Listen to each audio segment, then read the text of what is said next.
Committee of Forward Club CFC Thongju amasung apunba Maira Paibi Loop AMPL Thongju na sinuna matik chadraba MLA Yankai famthada u haiba kholauga loinana singjamai chinga makhongdagi Chief Minister Banglo tamna chatnaba hotnabada Security Force ka kanmamongda muknaba thokre ngasi Junction kiba Manipur gi tongan ba nupi loop amadi organization kaya gi masak naiba mioi kaya su saruk yakhi Chief Minister gi Banglo tamna chatnaba hotnabada Security Force ki kambuna thattuna thamki miyam gi wakat khong aduda matik chadraba MLA Yankai khudakta famthadau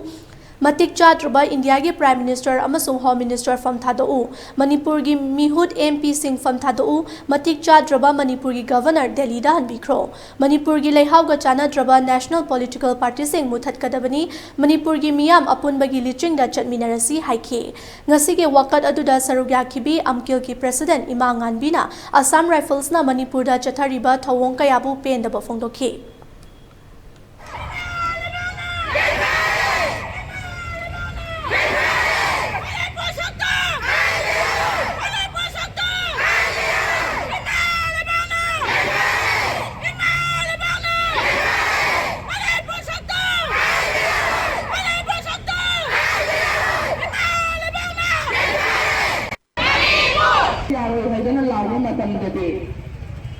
Assam Rifle gi silinaw sing aduga Security Force gi silinaw sing na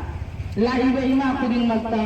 ising minanan nga tanda sa giyan da yam na reception phajaba ba oina tawbi hai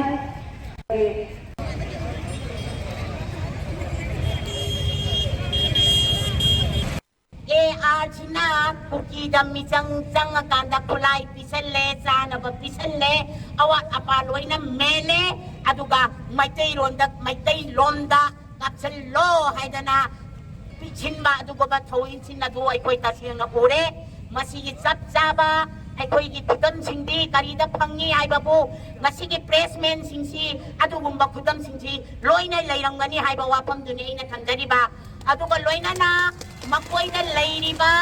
Pukmingdu OF ay nathaba yauram gani ay bagi singnaban lay maduda phagi bamni singdo na losan lagasu madu soyda na makikhangakani madu losan magthoke ay nakali OF ay natungning na thani ba poche misam praja amana pai ba yaban nate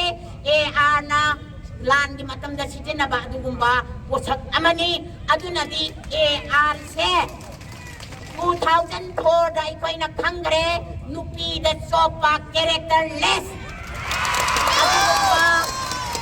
miyoy ngatani na makoy da sana ba masagi izat yon ba ngamba mising da tinaraga may day da hake hay na sanga pa AR ni aduna Manipur da AR thambagi mathaw tate Manipur da AR pulam na satho ay ba si ikoy na punna lawi na ba matsange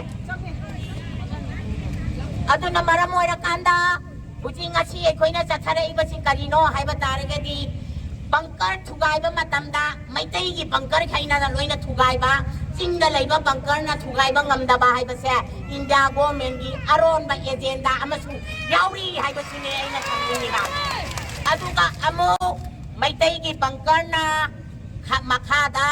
singi bunker na mathakta aduga AR gumba Ari masipay mayam paramilitary forces sina marakta laiba hay base niyom natte masigi makoy na adugumba laloba singdubu su thugay ba mi singdu punishment pina bagir magta sarkar laibani aduga landarak pa chin kukibu takthok hinabugi magta Indian Army amadi paramilitary forces aduga state forces laibani hay bopochi da mathaw sungtaw tawdana asumay tawdana prajabu wahan bahay base sarkar animak se praja nungsiban natte Modi sumagi phangthak olaga laiba aduga aikoi gi MLA minister yang khai humpu chi chu phangthak olaga laiba aduga mioi sini